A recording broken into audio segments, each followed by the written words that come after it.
Hello, and welcome to Happy Hour with Lincoln. As you can tell, I'm speaking in a very gentle, kind, and warming voice. That's because I'm currently sitting in a vortex zone in northern Arizona. And apparently by being in this area right here, I can draw from the Earth's energy. And I can seek spiritual enlightenment, self-enrichment, and connect with the very nature that surrounds me. So what I'm going to do is draw from that Earth's energy, and I am going to deliver you the enrichment, the enlightenment, and the very best happy hour you have ever heard. So give me just 1 second.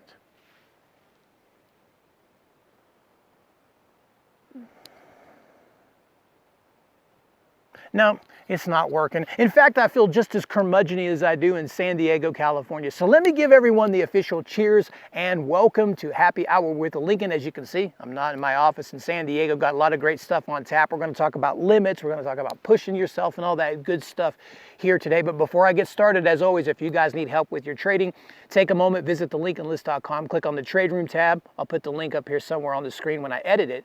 Also, what I'd like to mention is I talked about it last week, but our new live feed that we have with StockTwits, where it's not the full, if you can't commit yourself to the daily trade room and you can't be connected to a computer all the time, this is a way to get my trade ideas and trader education sent immediately to your computer or texted to you. And it's a really awesome thing. We had a great week with that. So what I'm going to do is I'm going to post a link there too. Check it out, because this is a great solution for those that are trying to learn or trying to get an understanding of the market or want to do better, but you can't just stay connected to the live trade room every day. So go ahead and check that out. So as you know, I'm here in Sedona, Arizona, and I'm doing some backpacking trip. This is a beautiful area. And if you guys have never been here, this is one of the most spiritual areas, I think, on the planet. That's not why I'm here, obviously. I'm here to do some backpacking, but it's known for that. So it's got all these little vortex zones everywhere. I didn't even really know that until I got here. But people go by these crystals and they do meditation, and it's supposed to do exactly what I said, help you connect with the earth, help you seek enrichment and enlightenment, connect with the stars, whether it's religious or some celestial force, I don't know. One thing I do know is everywhere you go around here, you're gonna see man buns and yoga and flip-flops. I mean, that's it. Like, this is where flip-flop sales must be at an all-time highs, right here in this spot. But it's beautiful. It's unmatched scenery everywhere. First time I've ever done any backpacking in this area. I've done a Grand Canyon trip a few times, but this is different, and I'm really having a good time. So let's talk about that, because that's that's exactly what I want to talk about. What I'm actually doing here, as you know, I'm backpacking, but I'm trying to do a 50 miler. That's 25 miles in and then 25 miles back. And I'm going to jam this in 2 days. 2 days I'm going to be doing this trip. Well, I just started, so I figure I'm actually a little grizzled here, ready for it. But one of the things I like to do a few times of the year, I mean, I do a lot of hiking, I do a lot of backpacking, but one of the things I like to do is put myself at least 3 to 4 times a year in some very uncomfortable situations where I've kind of released all my rights to what we have around us, such as the internet, hot water, all those lovely things we take for granted. So I'm coming out here. I've got no tent. I'm going to be sleeping right here in the dirt in my sleeping bag and a tarp. And I've just got minimal necessities here. As you can see, my backpack's pretty light. It needs to be for 50 miles. And it's going to be hard for me to put in that distance. My feet are going to be swollen. I'm probably going to get some blisters. My back's going to hurt. My neck's going to hurt. I'm going to be filthy. I'm going to be stinky. And I'm just going to be a mess.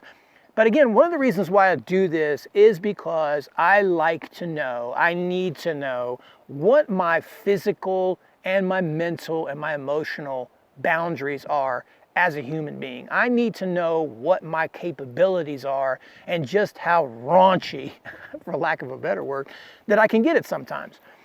And this is what I want to talk to you guys about. I'm not suggesting this is a path you must take. Maybe go to a treadmill and just walk until you almost throw up.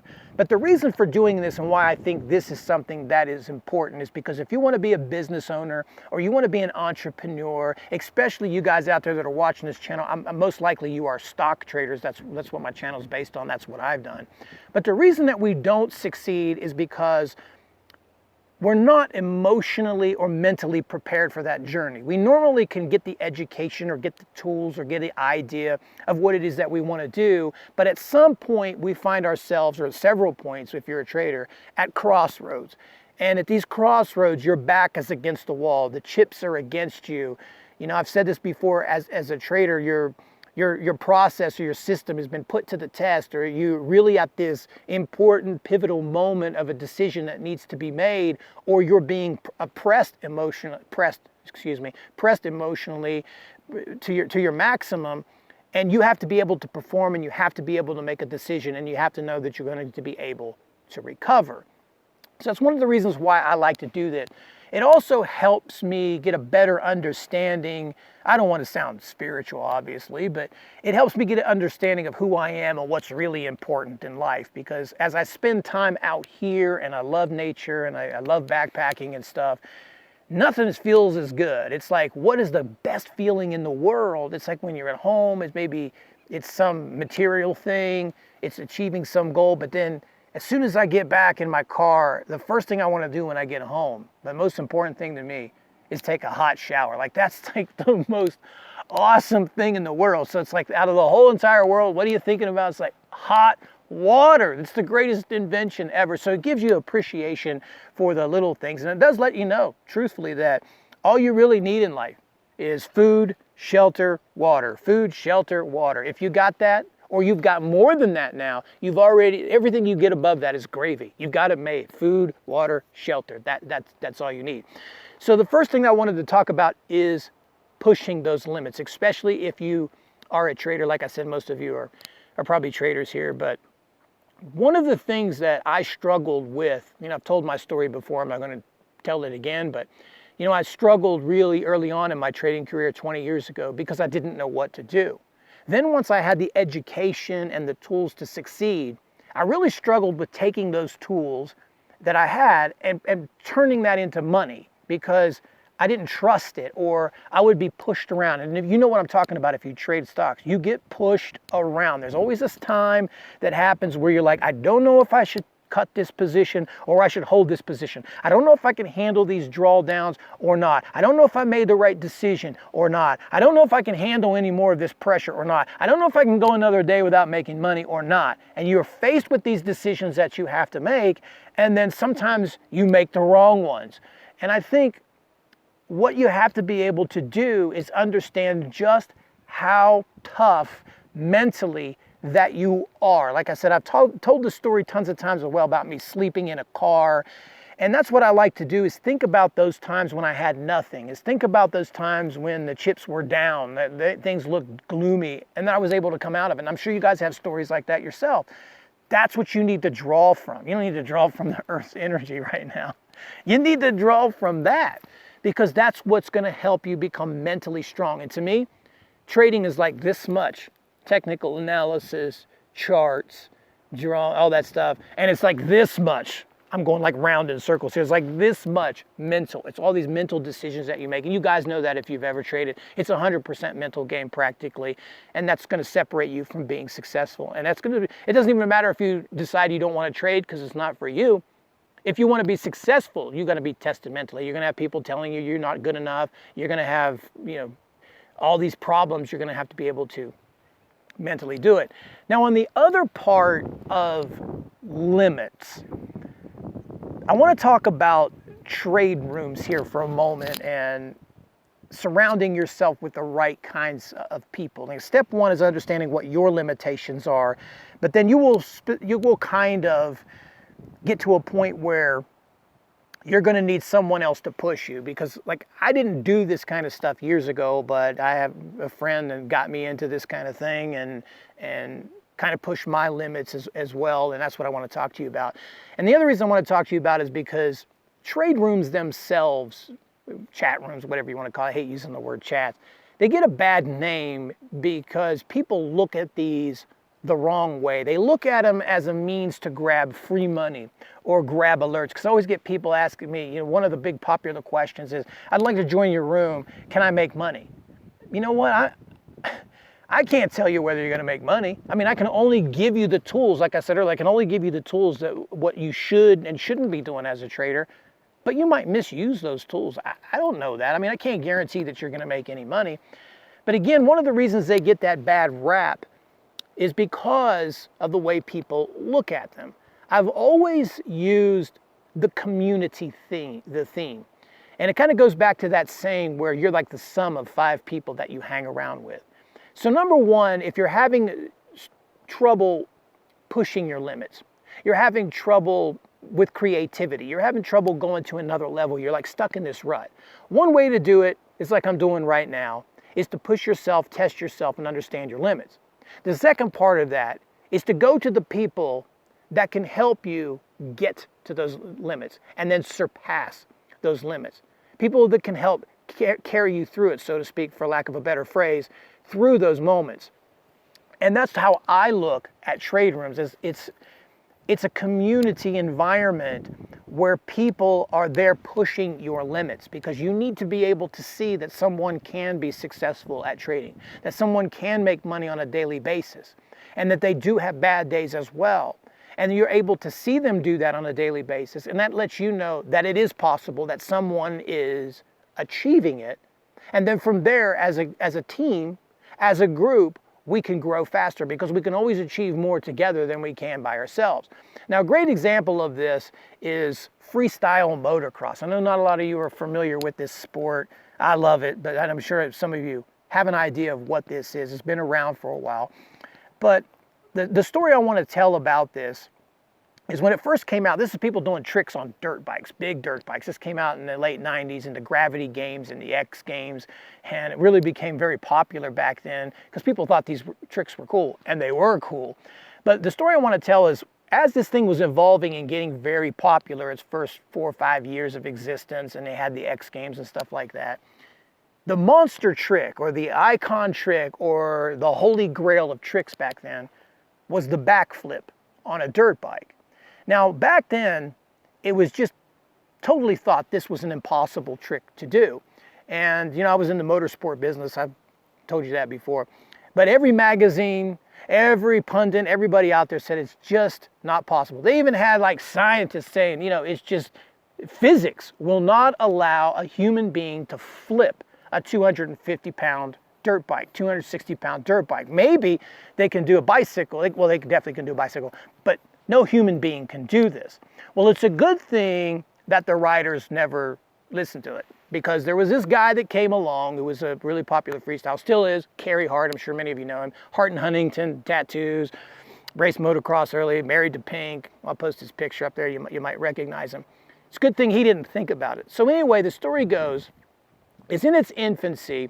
I think it was the Gravity games. I'm kind of recalling this off my head. But he decides he's going to try this backflip. Nobody's ever seen anything like this. Nobody's ever done this. I don't think anybody expects that he's going to try it. So he doesn't even go out and do like the whole trick run and things. He just goes right out, hits a jump, and attempts to make a backflip. Anyway, to make a long story short, he wipes out. I mean, he eats it. The trick goes not horribly wrong, but he doesn't land it. But what happened here, or what the people saw, or the other riders saw, was what he did was he crashed on the landing, but he actually flipped the motorcycle upside down. So he even though he didn't stick the landing, he did rotate the bike all the way around, and that let people know, wait a minute, it is possible, because he just rotated it a whole 360 degrees.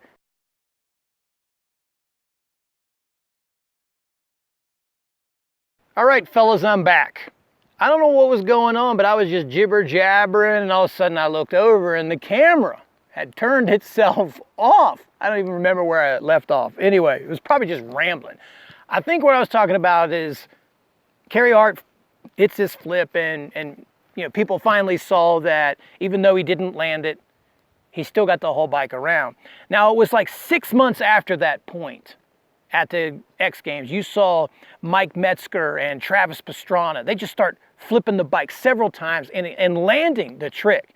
And then after that, like a year later, people are just doing backflips, and they've added like 360, which is like a flat pancake style of backflip. And then people start doing backflips with different types of tricks, and now it's just front flips and all kinds of double back flips. Travis Pastrana did one of those. But the point I'm trying to make about this whole thing is, for 5 or 6 years in the infancy of this was the holy grail of tricks. And people just thought it was just physically, mentally, just impossible to do. But as soon as somebody showed that it was partially possible, that you could actually turn the bike, within another year or two, these tricks started going like this. Everybody was doing a backflip. And then just a couple of years after that, you couldn't even be a freestyle motocrosser unless you could do a backflip. And now that's just like some cheesy trick people do on YouTube. Like, you can find a kid at a local fairground flipping a dirt bike. I mean, you can't do anything with just a backflip anymore. Like, you got to front flip it, do a knack knack can can Superman or some other type of trick off of it. But that's the point I was trying to make. Before, it was thought to be impossible and nobody could do it, or they thought nobody could do it. As soon as the eyes were opened of the other riders, the public, the pundits, whoever it was, then from that point, it was meteoric. It just blew up. And this is what I want to talk to you there about. You know, this is what trade rooms do. This is what mentors do. This is what having the right kind of people around you do, is it opens up your mental viewpoint. It opens up what you see and what you believe is possible. Now, I'm sure a lot of you out there don't think that trading for a living is possible, because you always talk to people that say trading isn't possible, because you surround yourself with people that don't want to be winning traders, or people that can't be winning traders. And if you stay in that, like I said, you're the sum of the 5 people that you hang around with, that's what you're going to be. So being in a community, seeing people be successful every day, seeing how people handle drawdowns, how they handle tough times, how they handle good times, how they find this stuff, how they deal with the mental, the emotional, those types of strains with it, strains of being a trader, and deliver and work under pressure and continue to perform under pressure, that's what's going to make you follow suit. You're going to see that that's possible.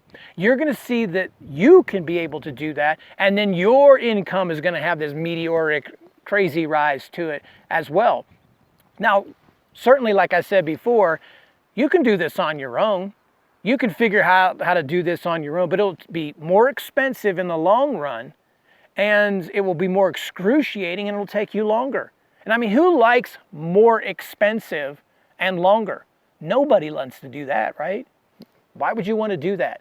So again, in a recap here quickly, life is all about pushing your limits. I mean, it's all around you, everything. You know, the first car had wooden wheels on it. What if they would have just stopped right there? There's always going to be this constant evolution. And if you want to be successful, whether you choose trading or you choose something else, you will have to push your limits on a regular basis. You will have to know what your capabilities and limits are, then get to those limits, then exceed those limits, and you always have to surround yourself with the right kind of people that can help you get that type of goal that you want to achieve. So anyway, guys, I'm done because I've got to hike. I just took a break here for a second. I'm only a couple miles. I got a long way to go, guys. Got a long way to go. Wish me luck. I'm nice and grizzled and ready. Don't forget, join the trade room if you need some help. Check out the new live feed. It's pretty awesome. It's a nice solution for most of you out there. Until the next happy hour, cheers. Why, hello. And let me welcome. Why, hello. Welcome to. Why, hello. Welcome to. And that's what you got to do to be successful. Is there a freaking. You're growling. I'm currently here in Sedona, Arizona. I'm currently here in Sedona. So I'm currently here in Sedona. I'm here, and I'm here in Sedona. Oh God, it's Sedona. It's so freaking hard about Sedona. Sedona.